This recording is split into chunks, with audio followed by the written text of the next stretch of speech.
So for my sins, I was born and bred here, yeah, and my family's history are Caribbean, invited to the country to help the mother country. So my mum's from St Lucia, my dad is from Nevis. I arrived here just after the summer of 2019. I come from Poland, and I arrived to Leicester I think that was in 2005. I was invited by my friends who's been already here. I arrived in Leicester in 2005. I arrived in Leicester in 2000 from Wolverhampton. Came here to study as a student. My family originate from India. They actually emigrated to Zambia first and then came to the UK. I've been here for like 15 years now. Came from a little town in eastern part of Poland called Bugoraj. Yes, I was born in Leicester. My parents were born in Leicester too, but my grandparents came from India and Yemen. I arrived in Leicester in around 2005. I arrived in Leicester when I was 19. I was only a little girl and I live in Market Harbour. Oh, that was pretty much challenging for me because, first of all, I didn't know the language that well. Secondly, there was a new environment, new city, new country, new culture, let's be honest. So that everything was completely different than I expected. When I arrived in here, there was like a really rainy day, so that everything seems like a very, very dark, very grey. I literally walked into the pub and everybody gone silent. So I told them I did have a bath and my perfume are very expensive. And I smiled. And about an hour later, the pub manager bought me a drink. That is how much welcome I get. It was very cold. People look at me as if I got disease. Honestly, I was really, really scared. But after some time, I'm just used to it, the situation, and everything just got better and better. Well, I was lucky when I came here because, like I said, I had already friends here. So that means I used to go to places like church with my friends, and I would go to community events, like when people were having parties, I would just, go with the friends. I wouldn't say there's a lot of people, but what I saw was different cultured people. It wasn't mainly just Chinese or Western people. It was all very mixed. It wasn't just one cultured, and I think that's a good thing. If you were lucky, you ended up in Highfields, which was the centre for immigrants. Didn't matter what kind of immigrants. Before Caribbean people, Polish people lived in Highfields. So there was kind of a network already there for them. So Highfields was going to be a bit more welcoming than the city centre or anywhere else. So that's how you got blues parties started, because they probably wouldn't be welcomed in town, but they'd be welcome in Highfields to parties or shebeens, blues parties. Well, my personal experience coming to Leicester, I think, in general, they were welcoming. Maybe I had an advantage again because there was a small Zimbabwean community who had already lived here. So when I came, they were able to navigate me to the places in Leicester. And in general, I think they were welcoming. Although, of course, there were some incidents here and there of whereby some people were some racists, let's put it this way.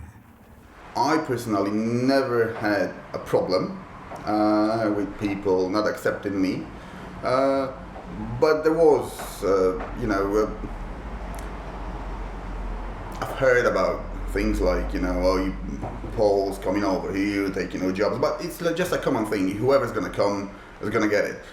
It's like, you go in on the street and 100 people is going to pass and smile to you, and one person's just going to tell you whatever, because of you look different, because you speak different. But during them 15 years, I think people in Leicester got used to Polish people. I myself is one of the people that raises against me, and I am just as bad because I racist against people as well. So we can't just say racist, whatever it is. At the end of the day, we are human. So why don't you just take it as a pinch of salt? Like I say, in Ifields, you grow up with Irish kids, yeah? Or you grow up with dirt poor white kids. We're all just poor. We're all in the same boat, so you get that siege mentality. And they're used to us. It's normal for them. But when you go into town, it's not necessarily normal. So when we'd go to the teeny boppy discos or whatever, we'd have to put up with a bit of crap. So the bouncers go, "You're right, chocolate drop," and you want to go in there, so you just kind of suck it up. Casual racism, just suck that up. Racism has always been there. Ignorance has always been there. Maybe in the past it's been a bit more passive, but I think with the current climate, it's given people maybe the confidence to voice them a little bit more clearly. Yeah, you've got a lot of casual racism outside of Ifields. In fact, I never experienced racism, even though I knew loads of white people, till I came out of Ifields. I have personally witnessed some more accounts of racism. I've experienced them myself since everything that's happened since Brexit. I have experienced racism a couple of times. One time it was at work, and my colleague said to bring in the police. And then I had to get support, after the incident, support calming down. But then at the end of the day, it was supposed to go to court, the issue, but it was me who said it's not worth it, because I had actually seen that the person was the person that needed help. People will call you different names. Being honest to you, racist including prejudice. That's how I find out. Maybe I'm 100% wrong, or maybe I am 100% right. But at the end of the day, racism and prejudice will always go on. Even in 100 years' time, they still go on. If a man and a woman fight, the man will turn around and call the woman's name, and the woman will call the man's different name. Doesn't matter, they're same color. But with me being a Chinese, that is obvious is worse. And being a woman, that it make it about 95% worse.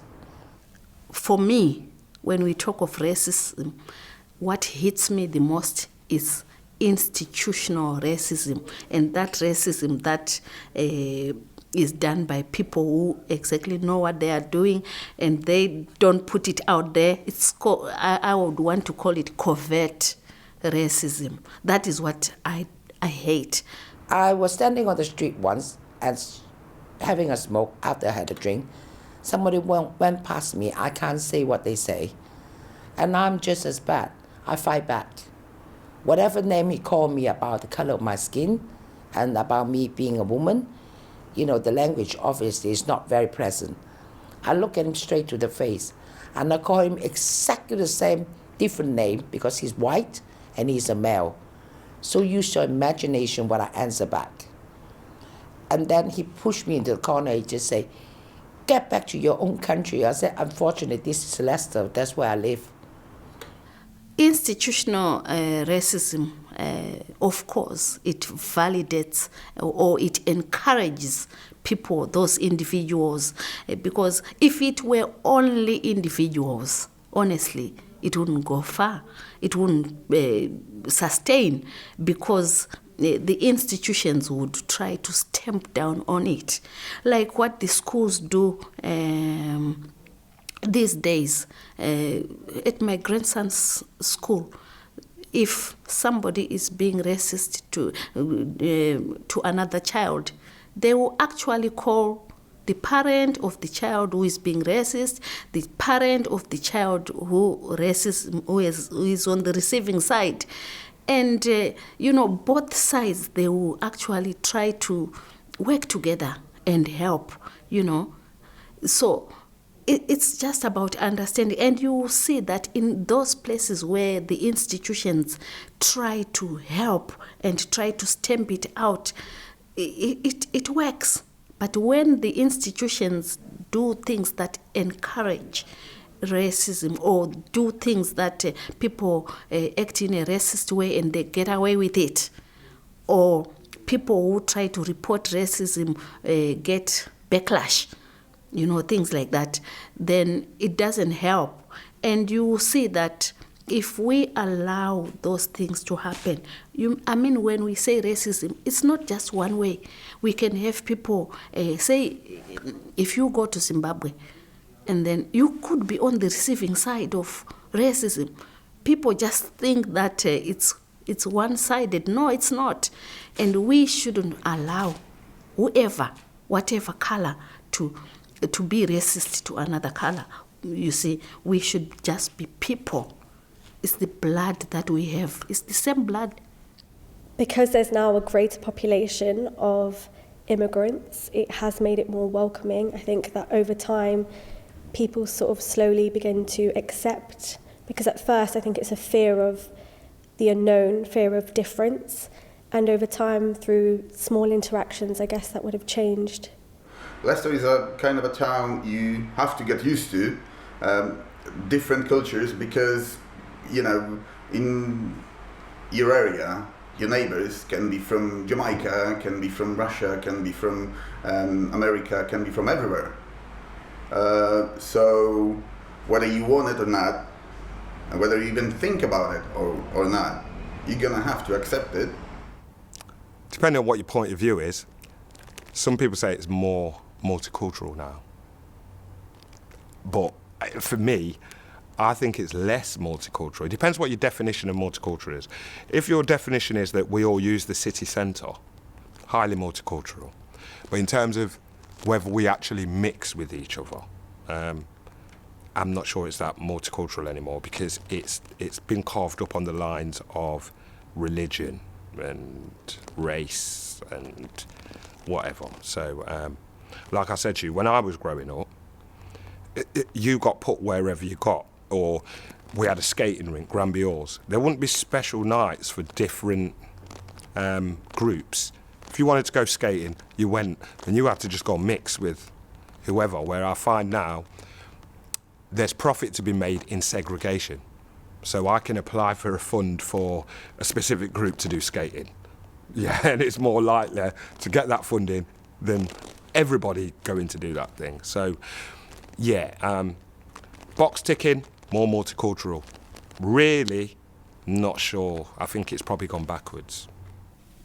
You can't feel like you are not the part of the city, because the variancy of it is so big. And you always find something what you like. You always find wherever you're looking for, basically. I can't say that there is anything like a open racism, because I can't feel it because of the differences of the cultures and the religion in a city, which I think is just great, because is that what we need? We need to feel like a part of the city rather than different communities and stay only with our community. So we basically mix and going together like a one flow, I would say. I don't feel that my voice as a Zimbabwean person is easily heard. Say if we were to stand in a queue and we were saying the same thing, I think probably I wouldn't be the first to be recognized. That's what I feel, that in some way I am invisible, because if I have to make an effort to do something, I have to do it 2 times or 3 times harder for me to be recognized than somebody, they just start a thing today and they are already known. Or you start together and you see the other person flying, you are still there, nobody's recognizing you. Many, many years ago, we had a Chinese community center. And then every year there will be an August Moon Festival, which we believe the moon is the roundest in the whole year. And then we got Chinese New Year. But since that community center, because we got no more funding, gone, and then it's only the Chinese elderly, we have to hide somewhere. And there's about 60, 70 of us. Doesn't mean they turn up, because some will go somewhere else. Yeah, as you know that when they're getting older, we're not here forever. And then we haven't had this for a long, long time.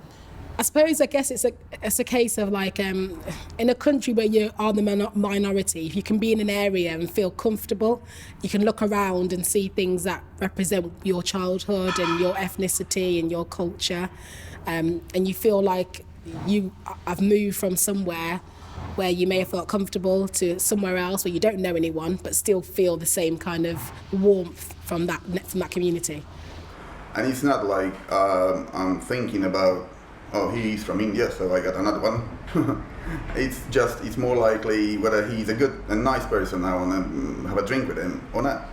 Yeah, I think my community definitely belongs here, because it's sort of, it's not just in one place. I feel like it's around the whole of Leicester. Like, you see us, like, we could go to every part of Leicester and I know someone there, or my dad would know someone there, and they have a business there, or they work there, or they live there.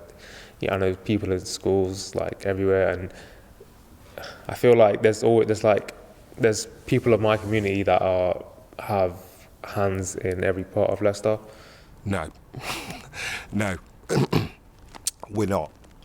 For instance, this building, it's called the African Caribbean Centre, but it's part of the library services. So it's under that. There is no cultural, they don't look and say, right, because it's the Caribbean Centre, we're going to be culturally appropriate to your needs. Nah, it just says that over there. You're just part of the library service and you will be treated just like the library service. We're not taking your culture or anything else into consideration. Point being, if you look around this building, there's all these signs, many of them. You do get these signs in council buildings, but usually just one. There's all these signs in here what say, they're implying that violence is more likely to happen here to the staff. So it says, the staff, violence, and it's implicitly racist because the mainstream media imply black guys are more likely to be violent, criminal, or whatever than anybody else. So this being the Caribbean Centre, when you look on every surface and there's warning signs, it implies this place is probably a bit more dangerous. But if you was to then ask the people who work here, have you ever seen a member of staff attacked? They'll say no. Yeah, I do feel like I belong here. I think that has a lot to do with the fact that I have a sense of community, I have family here, I have friends here, and it feels like a safe place where I'm able to express my culture, my identity safely, and it's accepted. I do feel like I belong in here. I feel very much safe in here, I would say. It's like my home, let's be honest.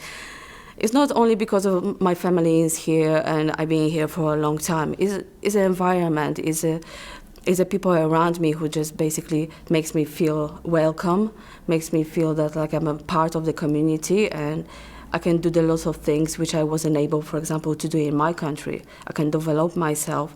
So, yeah, I feel very, very much welcome here.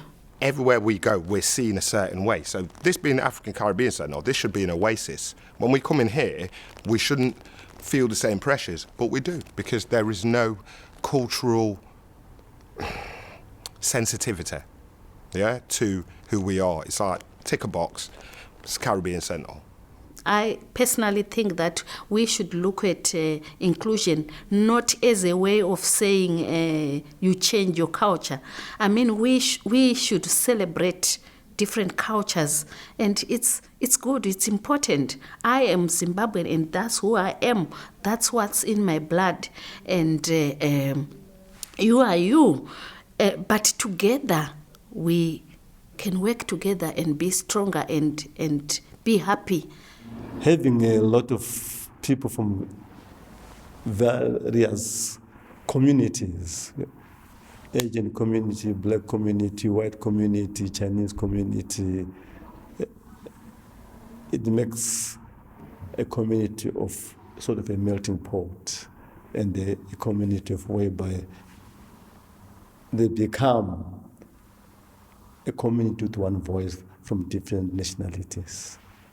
The way how we understand the other culture and our religions is pretty much important, because we scared about some of the cultures, some of the religions, because we don't understand them. And I think to get more knowledge about them, that will open our mind, open our eyes, and let us feel more welcome, more safe. But that should work on the both ways, because I think that lots of people think that the Polish community, the Polish people, they are pretty much, I don't know, strange, dangerous, or whatever, because they don't know us. And I think it will be nice if there will be more, I don't know, events, the cultural events and the religion events, to show the people who we are and what we can do for them. I would hope that we make more progress in terms of representing our culture, and I think women of colour need to be given a voice. They do already have a voice, but they need to be seen more. I think they need to be in positions of power, because in order to engage with more people of colour, especially women of colour, they need to be seen and heard, and that starts by giving those women a platform to do that. I mean, I agree. We're not there yet, so that's a future wish. But I think it's about repetitive exposure. So continuously showing and showcasing Black history, gay pride, all the things that are marginalised in society, so that it becomes normalised. I think when we shy away from it, or we try to ignore it, then, or we try to suppress it, and then it becomes a taboo. But if we just embrace it and, you know, let people be people, let people live how they want to live their lives, and try to learn a bit more about the cultures as well. Because like you said, it's not just about black and white as well. There's also about sexuality too. And we need to accept and also and kind of educate ourselves, rather than sticking to these stereotypes that we have. So that may be the way forward. Well, yeah, I think I'll stay in Leicester because most of my family here, like my daughter and everything. And what I'll try and contribute is I just hang about and I just try to help people see the light. I'm not going to bludgeon you into my way of thinking, but I might have a conversation with you where I ask you the questions. Like, for instance, people say, well, if you don't vote, you don't have a say. So then I'll say to them, do you really think that you've got a say because you vote? And then we'll have a conversation. They'll come to their own conclusions, or at least they'll critically think about it. So, yeah, you know, I'm involved in music, so I will try and get kids or younger people into that music as a way of giving them a different reward system. Because when you grow up in a rough place, you might not be rewarded at school. Teachers might not say, well done, but when you leave school and you hang about on the streets, older guys will reward you for doing other things, and as kids or whoever, we want rewards. So if I can reward kids for getting involved in music, and they feel that sense of reward, and that keeps them there rather than a negative thing, then that's my plan. Stay involved in music and hopefully help some people on the way. Young, old, whatever. I think I will stay in Leicester for longer. If I stay for the rest of my life, then probably I will try to change my job, do something what I would like to do, develop my career, develop my knowledge about the city, about the England, about the other cultures. Just be like a proper part of the community, of the city.